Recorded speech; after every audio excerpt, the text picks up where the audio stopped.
And also, we have a representative here from someone who I admire and is one of my longtime heroes. And when I was last in Washington D.C., I was able to spend an hour with Congresswoman Waters talking about the various public education issues that are going on, and she.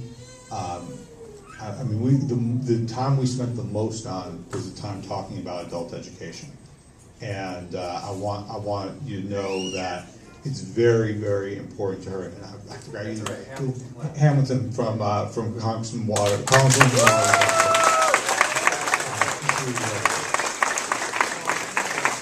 So I want to say a couple of words to you in general, and then I do want to get very specific because I think that you deserve accountability from me, but you also deserve to know what I think is going to happen next. And I emphasize what I think is going to happen next, because if I knew for sure, I would tell you for sure. But I want to just first say a couple of things about what folks have said, what folks have been saying all over the city, what folks say when I visit ESL classes, when I visit CTE classes, when I visit the dental assistant training program at Venice, or the evening classes at the adult schools. The message is uniform and it is absolutely clear that if we make these cuts, we are going to tear apart the fabric and anchor of this community. Here's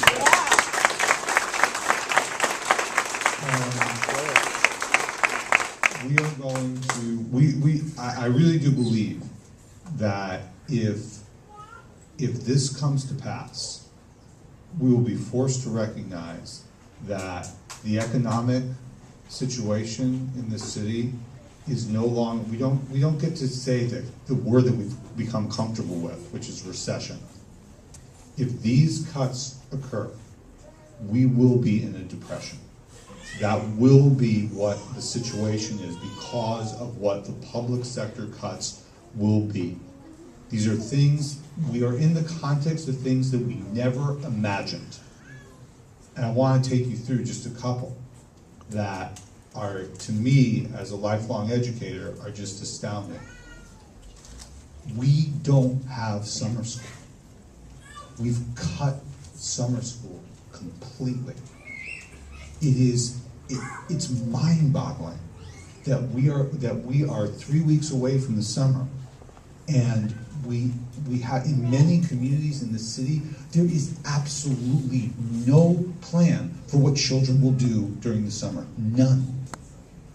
And folks are looking at each other, even in positions of leadership, and kind of almost like putting up their hands. Like, what? And this was, if you would have said to us 5 years ago, there won't be any more summer school, we would have been like, you're kidding me. It's not what we do. We closed last week over 20 early education centers.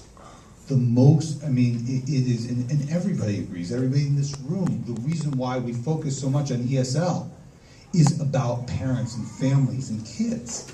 There's not this separation between adult ed, early ed, K through 12 ed. It's one family. You don't separate out somebody's family and say, well, for the purposes of this economic situation, you're not really part of the family.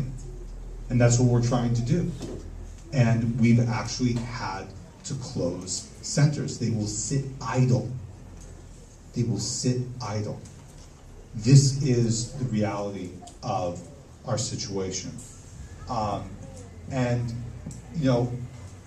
do want to say that I just made two very quick political statements, and I promise, Matthew, I will get to the specific. First is that the folks who spoke and the folks who will speak, but most importantly, their children. Most importantly, their children and their teachers. I don't know a lot of things in this world, but I do know this, that they did not cause this economic crisis. I don't know, I mean, we can ask them, but I don't think that one person who came up here, and especially not their kids, ever voted to deregulate a banking system. And I'm reasonably sure that not one of them voted to authorize the war in Iraq. Yeah. And we are in a position where we know, those of us who are all across the spectrum, we know what caused it, factually, we know what caused this crisis. And yet, we are willing to let our kids and our teachers and our families be the victims of the crisis that they did not cause.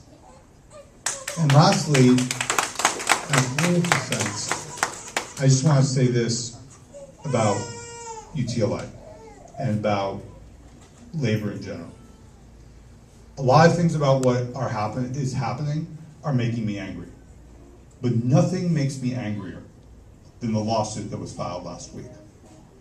And I want to be very clear about layoffs, because we're facing a particular crisis in adult school. I know, and I know that hits every one of you really, really hard, but we still have, even outside of adult school, over 9,000 RIF notices out there. 9,000 every day. Every day I go to schools, specifically to the classroom of RIF teachers, so I look them in the eye, so I know who they are, so that we don't think of people as numbers. Sorry, Matthew, I'm almost done. Promise. I need you all to understand, seniority does not cause layoffs. Yes. Layoffs cause layoffs. Layoffs cause layoffs. And layoffs are caused by this economic crisis. And what enrages me is if you look down the list of the funders of the organizations that filed suit to end seniority, they're the same folks that made the money off of the deregulation of the banking system. And I just can't, it makes me shake with anger that the folks who had the most greed are pointing the finger at the one system, organized labor, that brings working people up in this society. And so I just want to say now about the specific situation. I very much hope that on Monday there will be an announcement of a tentative agreement with the rest of our bargaining units. And at that moment, we will have a much clearer sense of exactly how much restoration, which programs and how many positions will be able to be restored to adult education. But the commitment that I need to make to you tonight is not that, because our partners have been working really hard on this, and I will say, for all of the flaws we have, board members have been pushing very hard for this. So it doesn't end there though, because even if we get to 60 or 70% of a restoration, that's not enough. So the commitment that I make is, after the Daisy administration brings its initial, here's what we can bring back, board members are not just going to sit back